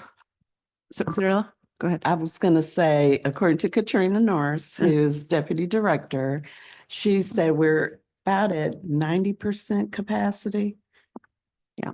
With the wait list. And there's typically a wait list. And I was also going to just add the majority of those beds are at NDI with a many fewer beds down in Evansville. It's 51 and 20. Yeah. Yep. Right, I think that that's part of the solution when you think about what David talked about with IFC, right? So those kids who have overstayed the medical necessity, we're hoping to get into homes with that supportive service. So they're on our list as we're working to identify homes that will be a part of that solution. Yeah, to piggyback off what Sarah said, to address waitlists, I think 3 of our work streams really address that. One is the cross-agency navigator, which, as Kylie mentioned, will be rolled out as a pilot at NDI with the goal of making sure kids are staying there only as long as they need to and discharging as quickly as possible, freeing up the bed for another kid who may need it. Our intensive foster and respite care is supposed to be a step down for kids from that state psychiatric hospital so that they can be successful back in the community and hopefully avoid some kids from escalating to needing state psychiatric care in the first place. Same with the youth transitional homes. It's really meant to be, we have great home and community-based supports for youth. We also have residential care and state psychiatric hospital care at the top. But where we think we have a gap is sort of that middle level of care, which is home-based, community-based settings that may not be with their primary or long-term caregivers, but that are embedded in the community, allow them to make those connections in the community and hopefully avoid a higher level of care or be able to successfully transition back home quicker and successfully. So I think 3 work streams really are meant to address those issues. So there's no, you're probably not looking to expand capacity. You think the 71 beds is enough? I think, again, Cirilla or Katrina may be able to speak to this much better. I think one thing we need to do is look at who's on the wait list and let's see who really needs that level of care and who has no place else to go. And will some of these work streams that we're implementing really creating that middle level of strong supports for these families help address some of those wait lists so that those beds are reserved for only the highest needs of youth. And then let's circle back and once some of these work streams are implemented and we can look at data from those work streams, we can then circle back and see what our waitlist needs are at that point and readjust capacity as needed. But I'm hopeful we'll see that we have enough beds in the state already, or even could potentially reduce some of our placements. But Cirilla, anybody else want to weigh in on that? It's a bigger conversation. Meaning Cirilla disagrees with me, so disregard what I said probably. Any other questions that we can address? There's a lot of information on that power. Yeah. Can we get that? Yes. Thank you very much. Yeah, happy to share. Again, our contact information is here. Feel free to digest, reach out to any one of us individually with specific questions, ideas. Kylie said it best sort of yesterday on a presentation. This has got to be a collaborative process from here. We've taken it kind of as far as we can, but we need our partners and our stakeholders to help us figure out where we go from here. Yes, please. Were justice system folks involved in crafting this plan at all? Judges, probation staff, those folks? We've had the Department of Corrections involved in our executive steering team for the high acuity needs work, but primarily a lot of the work stream work has been done with folks from our Department of Child Services and Family and Social Services Administration. We, again, are engaging stakeholders now at this point as we implement these first few work streams. I want to reiterate, these are just, 4 of 35 opportunities where we are starting. Sheriff's Association, lots of law enforcement, probation folks involved in the stakeholder outreach that we are just kicking off now. I will just add that we did do a lot of stakeholder interviews, which included probation officers, and we have already staffed several probation involved youth with the rapid response team. So I think probation officers are engaged in it and part of, helping to develop some of these thoughts about step downs, especially dual status kids, right? Sure. Yep.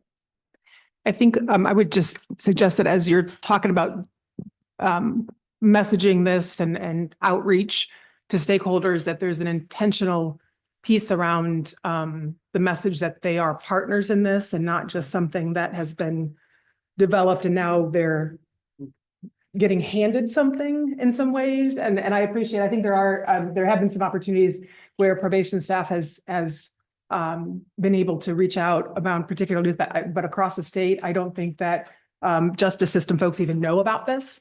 And so I would just encourage you to think about the way that the outreach is done. Appreciate that feedback. Do you want to say something? Tomorrow, we're speaking to the judges. Yes, we have, sorry. JJ.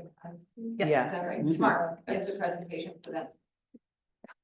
I'm so glad that you are speaking to the judges. And I think from a state perspective, what we're hearing and seeing are more counties building detention centers, start to expand the use of detention centers. I think that points to a need that's there. That might mean more young people sitting for longer in a detention center waiting for a residential placement or that it's not there because of the violence issue, right? So yeah, I think this isn't going away and we're kind of seeing more of it, especially as people talk about detention center expansion, which hasn't happened for a long time. So I think this means there's a need. Thanks for trying to address it. It's a big one. Absolutely. Yeah. Thank you for that comment. Please go. Nancy, I just wanted to comment. I see when we as probation officers are looking for placement, we're often consulting with our probation service consultant. And ours actually directed us to the rapid response team for one of our youth. So they are aware of it and they can connect probation officers to that when they're talking about placements. And just to add on that, Waylon Jennings, he's on our subcommittee as well. And so we have been talking about their internal system of trying to identify youth who are cross-justice involved as well. Absolutely. Thank you. Of course, please continue. Wanted to comment on a couple of things more Waylon broadly. James.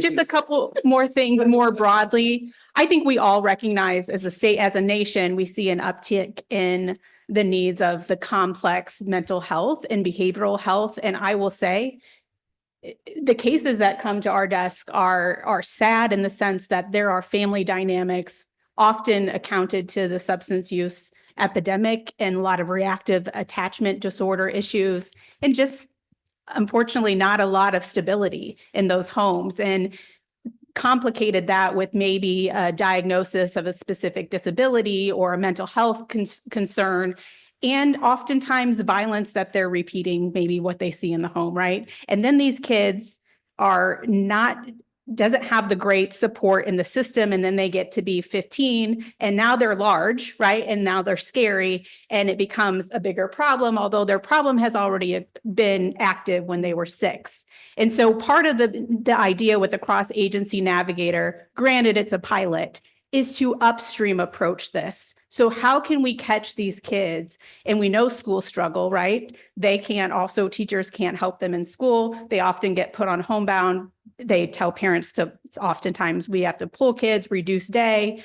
And so getting them involved, and so the school also deals with school, but how can then the cross-agency navigator come in and help make sure that there's home supports involved as well? Even if there's home supports, those two services don't coordinate. So you're doing one thing at school and oftentimes a wholly different thing at home. And ideally, we hope as a hypothesis with this pilot that there's better coordination. Local schools are super excited for this opportunity because they also struggle internally with these particular kids, as I know probation and juvenile justice services do as well. And so as we've stated before, we would love feedback. We would love to, even if you want to just have a simple conversation in the area of your expertise, I'm happy to have that with you. Any other questions? Anything else? Did you guys do much in the area of older youth, like emancipated youth or 18 to 24 age range? Anything that you guys were? Yeah. Yeah, I mean, our focus is specifically obviously minors. However, that kind of branches over. So we kind of look at that age until 22, knowing that they can utilize special education services until 22 and helping them start accessing more adult services, whether that's in the community mental health centers, or maybe if they qualify for like a Bureau of Developmental Disability Service Medicaid waiver or need a group home. And so there is some coordination. We recognize that even when we start talking about the Navigator pilot, both from the school aspect, they also are like, what about some of our 18-year-olds, as well as the state psychiatric? They're also like, how can we help those older youth as well? And so we have agreed that we will not be focused only on that 18, but we will absolutely kind of pilot that. So we know that's a complicated kind of student group as well. Other questions? All right. All right. Hearing none. Thank you all. Thank you. Appreciate the time. Thank you.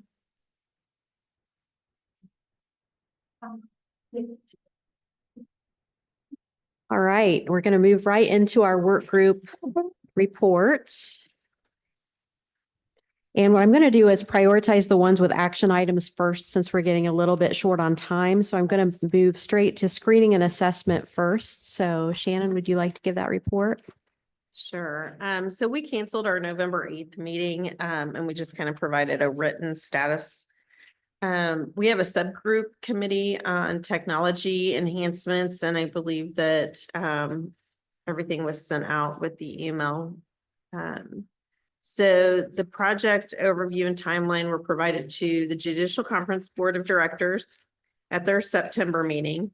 Since then, the project team held office hours for feedback and amended the proposal based on feedback received prior to October 25th, and that's what you guys received in the email.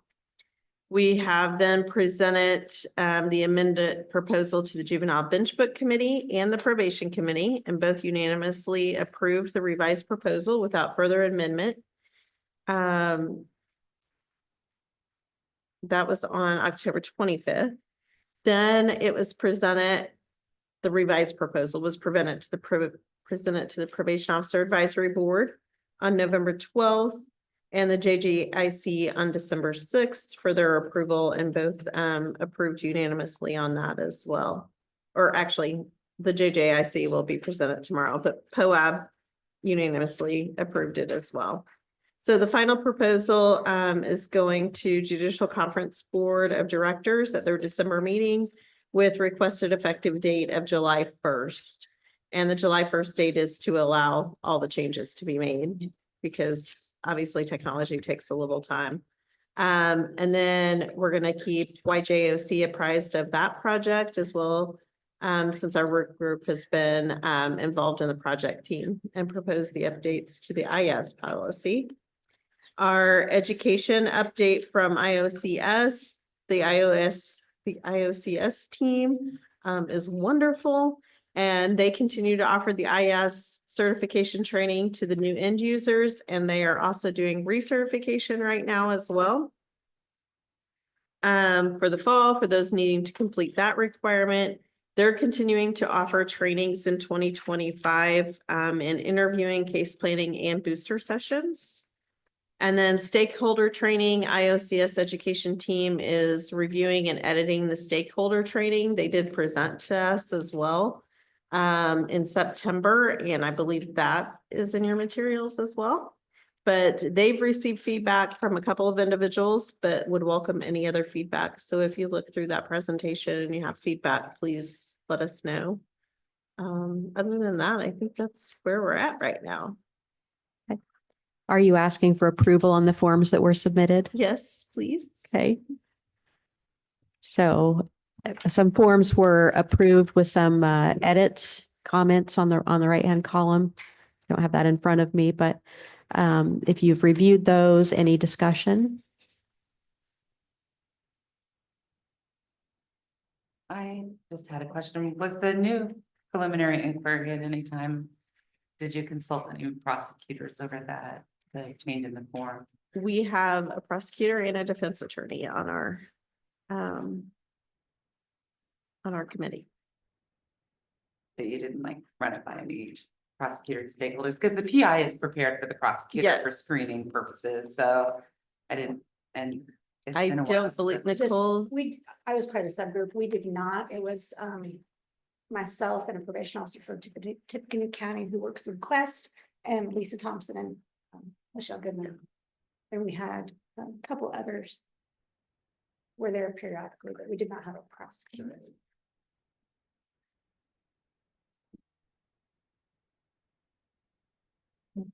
Tracy, do you see things on the document that you're concerned You know, about I that you'd have like to take back? So I've only looked at it briefly, so I Okay. just, Okay. I would like more time maybe to digest it, but.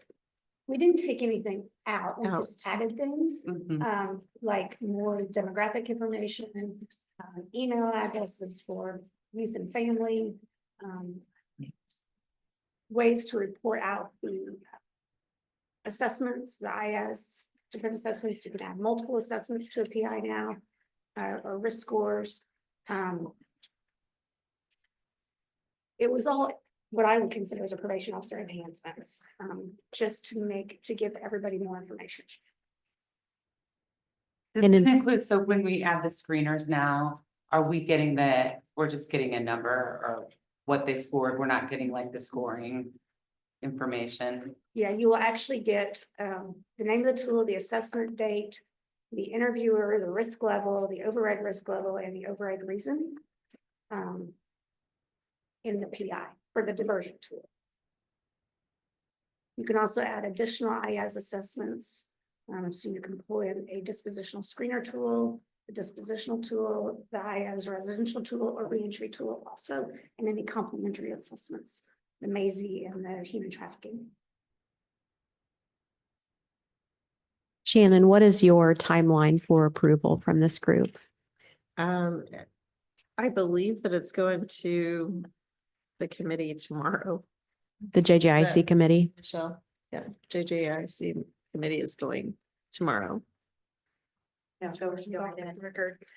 So tomorrow is the JJIC meeting. We'll present the same information that you're seeing today. And this is scheduled to be on the board of directors meeting for their December meeting. We will not be able to go forward with approving all the technological changes and working on all the required interfaces if we don't have approval in December, because it'll shorten our time for getting that done. The training opportunity for new enhancements is in April for community supervision officers at their training. And then that's why we're asking for the July 1 effective date. If the board does not approve it, then the project will get delayed past that July 1 date.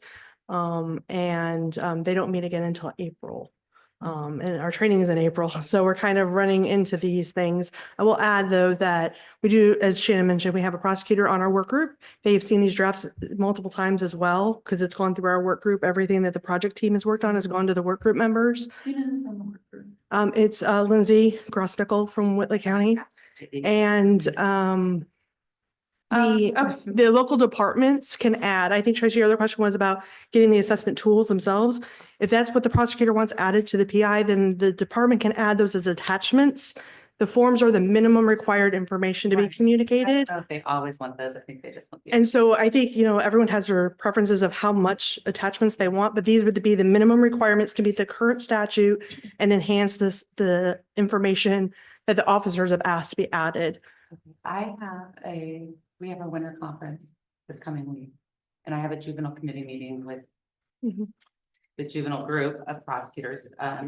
So I'm gonna run it by them. How about if there's any major issues that they see, can I at least forward that? Yeah. Or maybe speak to the JJIC at some point if there's something that maybe I could address with them if they agree. So JJIC will meet tomorrow and they won't meet again until 2025 after tomorrow's meeting. But if there's significant challenges or questions about what's happening, certainly able to help you answer those with anyone from the project team that you would like. If we have any comments or things like that, we can always present that information to the board too on the 12th. The board has the final say. Okay, thank you. It's all stuff that's in there statutorily required. Yeah, it's to meet the minimum statutes and then enhancements that the community supervision folks have asked for. So everything should line up with 1350. And when we did that subcommittee, we tried to get smaller counties and larger counties. We even took volunteers from outside of our group to look over everything. So that's where the enhancements came from too. We knew that with 92 counties, we weren't going to make the report would be ginormous for every juvenile that came through. With all the changes if we did that. So we did minimum and then enhancements. Any other question or comment on the proposal?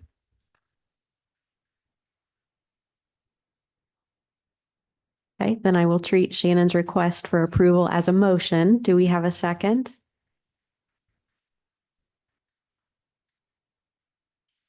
A second. Okay, thank you, Nicole. We have a motion and a second. Any further discussion? Hearing none, I will call roll. Nancy? Aye. Aye. Aye. Aye. Abstain. Stay. Aye.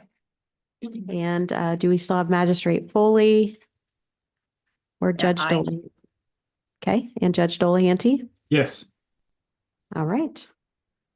And I vote aye as well. Anything further, Shannon? No, thank you. Okay. Then I'm going to skip down to behavioral health. We've got Cirilla, I believe, giving the report today. Is that right? So I'm gonna Judge try to Dolahanty? do this very brief, All looking right. at the time. Okay. Our group met on November 14. And we are trying to finish up what we call the bench card, really a guidance document.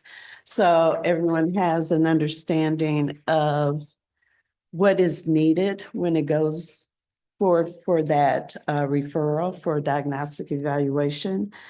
We initially started out with it being a guide for judges, then realized that we could broaden that on who can use this information.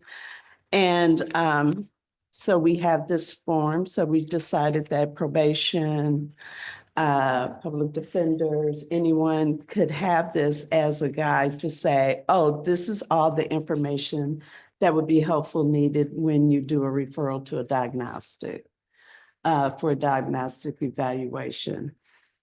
So this form has already gone through court services through the judges. And then we were hoping that after this is approved, that there's a education dissemination plan that is implemented to get this out to all, so they know how to use it. Part of the issue is sometimes diagnostic evaluations are ordered, and if they've already had a diagnostic within the 6 months, then it kind of cancels that out. And everyone did not know that or what is required to pull all that information together. And basically, you know, we defer to our Corey George, our probation, just to say this would be a helpful document as well. Judge Dolahanty, anything you want to add to that? No, thank you, Cirilla, for covering that. You're welcome. You abandoned me, you left me. The other thing that should be coming up in the future is when we looked at the diagnostic evaluation as a whole, there's different terms that is used among clinical providers. And so I think the next task would be look at how can we use the same terminology, but in the legislation, they call different tools, assessments, evaluations, diagnostics. And so Dr. Dwinger, prior to her leaving the state, put together a proposal with standardized, see if we can have more standardized language for that. And if you look at our report, we have lots of plans or opportunities for topics to be picked up on for 2025. All right, so I believe I hear a motion from Cirilla for input and or approval of the Input and approval proposal. of this form. Discuss- Knowing that the next phase will be a full implementation education component. Discussion regarding the form.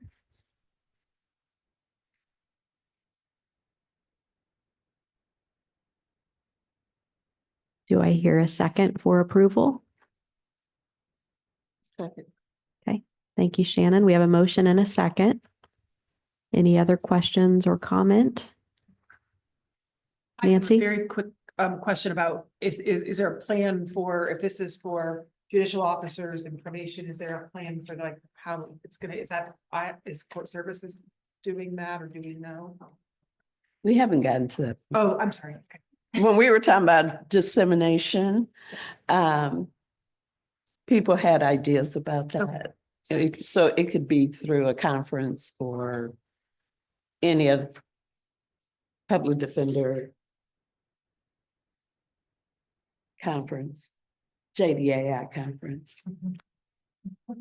In practice, is there any thought about how this is going to be used? I mean, I'm struggling envisioning it because it was bench card, which is kind of self-explanatory. But I don't think it's bench card now, so I'm thinking. It's a guidance document. For probation, it sounds like, and then second page and back page is judicial officer. I don't know, I mean, I don't know when that was any thought, you know, like maybe when that would be employed or what the best practice. would Well, be on I that. think Judge Gowdy said as a new judicial officer, it just would be nice to have some understanding of what should be included. And that's why we said as a guidance document. Pop up that. They Yeah. had one 2 months ago. Hi. Let's have it. I have a question too. Yes. So you said maybe guidance for public defenders and prosecutors also. I think it's guidance for us definitely in how the court looks at a D&E or how the court would want one. So I think it's useful that we know how the court looks at it.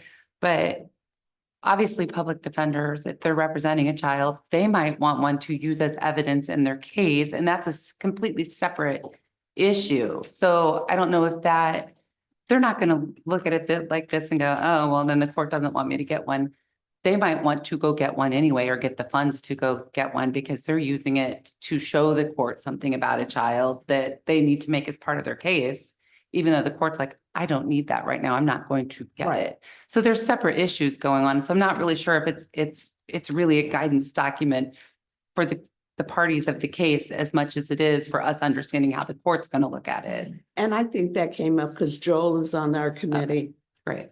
And so he had some input into this, how this would be helpful. I just threw you in there because I didn't want you to say, did you have any prosecutors look at this? So I just threw you in there like, sorry. So I was present for some of the initial conversations regarding this document, and I think two big points were made. One is that there are often pieces of information that exist that the judge just never knows about, and sometimes probation doesn't know about. And so how do we know what we don't know? And then you add on top of that the second factor, and that is probation officer turnover and new judges. We've got about a third new judges on the bench. And so those judges don't know what questions to ask. So that was sort of the design of this tool to help guide that decision making, number one, by the probation officer who gets the ball rolling on those D&Es, and secondly, by the judge. Do I want to order this? Should I order this? Or perhaps are there pieces of information already in existence that we just need to order, that we need to get from those other entities? So I look at this very much, as I read through it, a starting point for a lot of training because there are areas in that document that I think show that there are areas of communication that just aren't happening. That there are gaps in services, gaps in communication that just aren't happening. So we may see a similar system walkthrough like we just saw from the high acuity team. How do we make sure that everyone's talking as this child goes through the system? So it's a great start. It's a great starting point.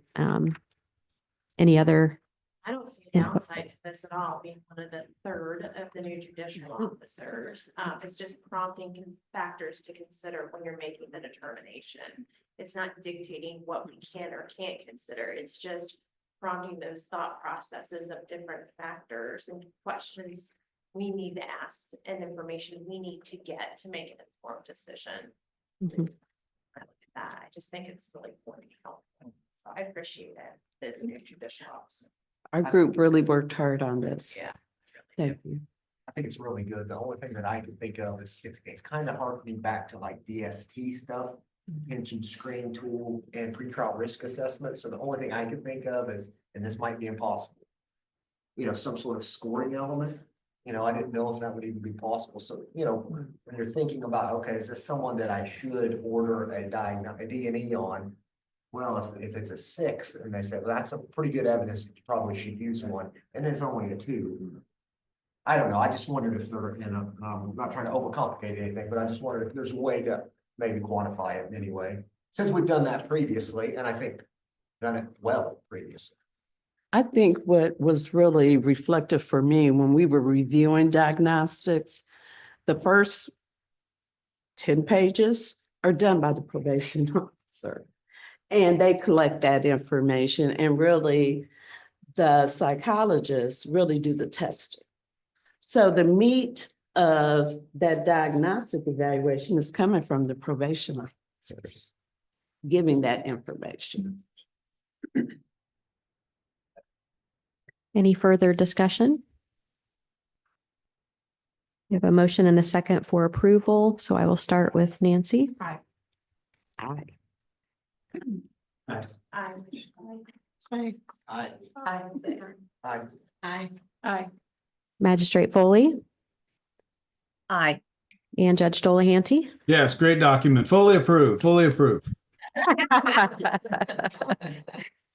All right, excellent work. A lot of work went into that document, so great work, team. All right, we do have written reports for the remaining 4, so I'm just going to call on each chair and ask if there are any highlights or things in particular you want to bring to the group, with the understanding that we've all received those and can review them as well. So grants, Jade? The group hasn't met. We did have a longer time for applicants this time. We did get a few more. We're continuing to do outreach at CJI, including another presentation this afternoon to the youth service bureaus at their quarterly meeting. Staff are reviewing grants and scoring now, and then the grants work group will meet in late January, early February to go over those applicants. That's all I have. Questions for Jade? Excellent work, Jade. And I was very pleased to see the number go up again significantly in applications. So something is working. Data, Dr. Alsma? Yeah, we didn't meet in November. We will be meeting next week. We are really focusing on the 24 county pilot project. So getting closer to hopefully getting that contract done and looking at data. We do know that the early end is where data quality is more mixed, referral diversion. So having some conversations with our diversion folks about a survey, kind of really understanding lay of the land, trying to understand the data quality issues there. So I think that coordination between all of us is going to be really important. We actually look at that data. All right, questions for Dr. Alsma? All right, then we'll move right along to Tracy with diversion. Yeah, we just met in November and we are still working on our diversion directory, which we're very excited about, but is Megan still here? It's a lot more work than we've really, I mean, we've got some groundwork going, but anyway, we're still working on that. I think Leslie forwarded the survey we are getting ready to send out, which Judge Kenworthy was kind enough to put her name on a letter we're sending out, so that we can maybe get somebody's attention to please, and someone in your county fill this out. So there's going to be, we envision a sheet for every program your county has. So if you've got 6 programs, you're going to fill out 6 times this form. So we're going to get these back and it's going to make it easier to input for court tech to start this process. So we're still hoping to have something up by the beginning of the year, right, Megan? Is that what we said? Sure. Except it's my conference this week, sorry, so now I'm the one behind. But anyway, we're getting going on that. And as Dr. Alsma brought up, we're trying to coordinate on some of those early data points and to define how we're capturing that. And do we really want to capture all of it? Some lean towards yes, and lean towards no. So that's a debate we're having. I love the lofty aspirations. Yes. Any questions for Tracy? And finally, transitional, Magistrate Foley.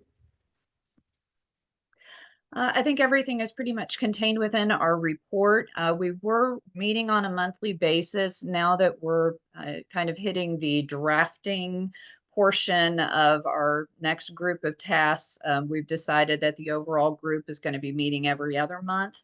Our subcommittees, being our best practice as well as state agency collaboration, are going to be meeting on an as needed basis as we're going through the drafting process regarding the different templates that the collaboration group is using, as well as our draft document for best practices. So that's kind of pretty much where we are. Everything else is in the report.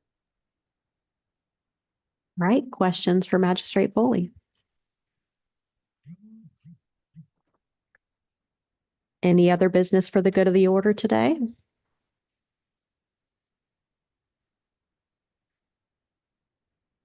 All right, we are a little bit over. Lunch is here. We can continue conversation over lunch, and we are adjourned.